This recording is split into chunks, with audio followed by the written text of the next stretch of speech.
প্রশ্ন হচ্ছে বাংলাদেশের ড্রোন কারখানা তুরস্ক বানালে জব্দ হবে কারা? একটা দেশই আছে যারা আমাদেরকে নিয়ে অনেক বেশি চিন্তিত, কারণ তাদের গলার মতো একটা অংশ আছে, যে অংশটা কেটে দিলে তাদের গলার উপরে যে মাথাটা, সেই মাথাটা আলাদা হয়ে যাবে। সেই মাথার মধ্যে আছে 7টা অঙ্গরাজ্য। রূপকথার একটা গল্পের মতো মনে হলেও এটাই আসলে চরম বাস্তবতা।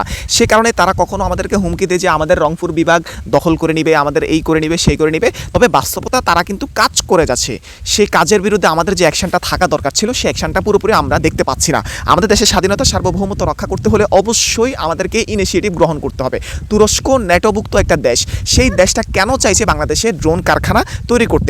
আমরা তুরস্কের সাথে, মানে বাংলাদেশ তুরস্কের সাথে অনেক আগে থেকে সামরিক শক্তি বাড়ানোর জন্য একটা চুক্তিবদ্ধ হয়ে আছে। বিভিন্ন ড্রোন, বিভিন্ন অস্ত্র, আমরা যেসব আধুনিক অস্ত্রগুলো বানাতে পারি না, আমাদের তো আসলে অস্ত্র বানানোর কারখানা বলেন, যে বিজ্ঞানী বলেন, আধুনিক সরঞ্জাম বলেন, কিছুই আমাদের হাতে নাই। কারণ আমাদের এমন একটা দেশে আমরা বসবাস করি যেখানে পা চাটাচাটি আর তেল মারা, তেল ডলা, পা লেহন করা ছাড়া এর বাইরে ভালো কিছু আমরা আমাদের ইয়াং জেনারেশন বলেন, পূর্বের জেনারেশন বলেন, আমাদের ওল্ড জেনারেশন বলেন, ওদের রক্তের মধ্যে আসলে এই বিষয়টা নাই। আমাদের আগের জেনারেশনটা এমন একটা জেনারেশন যেখানে আপনার পা চাটাচাটি করে কীভাবে উপরে উঠা যায়, কীভাবে তেল মারা যায়, কীভাবে নেতার পেছনে ঘুরা যায়, কীভাবে নিজের কেরিয়ার লাইফ ধ্বংস করে নেতার ছেলেকে নেতা বানানো যায়, সরকার প্রধানের ছেলেকে মেয়েকে সরকার প্রধান বানানো যায়। আমরা ওই জিনিসটা নিয়ে ব্যস্ত। আমাদের ফালতু কিছু বিষয় নিয়ে আমরা যে এত ব্যস্ত থাকি, আমাদের সোশ্যাল মিডিয়া, আমাদের 71-এর চেতনা, আমাদের বিভিন্ন চেতনা নিয়ে আমরা যে এত অতি ব্যস্ত হয়ে গেছি, এটা থেকে বের হওয়ার জন্য আমাদের অবশ্যই তুরস্ক সহ আরও যেসব দেশগুলো আমাদের সাথে সামরিক শক্তি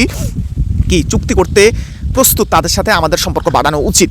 আমরা আমাদের চেতনা দিয়ে, 71-এর চেতনা দিয়ে কখনো দেশকে রক্ষা করতে পারবো না। তবে নতুন করে সুখবর হচ্ছে চীন, পাকিস্তান, তুরস্ক এরা আমাদের সাথে সামরিক শক্তিতে একজোট হতে চায়, আমাদের সামরিক শক্তিকে অন্য লেভেলে নিয়ে যেতে চায়। তারা বুঝতে পারতেছে যে এই বাংলাদেশটা একটা অতি ঝুঁকির মধ্যে আছে। কারণ একটা দেশ মনে করে আমরা তাদের পেটের ভিতরে আছি, আমাদেরকে তাদের একটা অঙ্গরাজ্য মনে করে। কিন্তু আমরা তো ভাই এমন এক স্বাধীন চেতা জাতি, আমরা কারো পরাধীনতা মেনে নিতে পারি নাই, আমরা মেনে নেই নাই।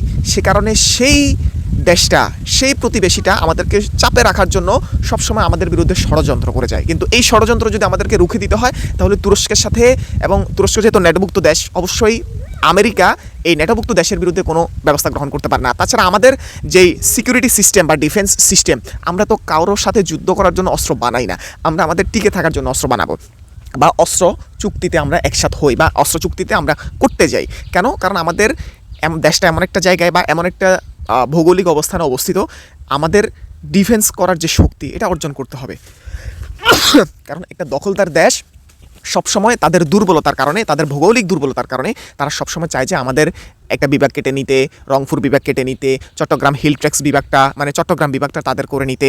কারণ তাদের একটাই চিন্তা, তাদের যে ওই যে চিকেন নেক বা মুরগির ঘাড় নামে একটা জায়গা আছে, সেই জায়গাটা তারা প্রশস্ত করতে চায়। আরে ভাই, তুমি তোমার দুর্বলতার কারণে তুমি অন্য একটা দেশের সাথে ভালো সম্পর্ক রাখবা, তার সাহায্য যেহেতু তোমার প্রয়োজন, সেই সাহায্যের প্রয়োজনের ভিত্তিতে তোমার সুসম্পর্ক রাখা দরকার। সেখানে তুমি ভাই আগ্রাসন চালাইতে যাও কেন? এটা হচ্ছে সবচেয়ে বড় দুঃখের বিষয়। সে কারণে আমাদের তুরস্ক সহ পাকিস্তান আরও যারা আছে, তাদের সাথে সামরিক চুক্তি এমনভাবে করতে হবে যাতে করে আমাদের দেশটা সিকিউর থাকে। আমরা 24-এর চেতনা, আমরা 71-এর চেতনা নিয়ে পড়ে থাকলে আমাদের হবে না। যাই হোক, আজকের মতো এখানে শেষ করছি। ভালো থাকবেন। আসসালামু আলাইকুম।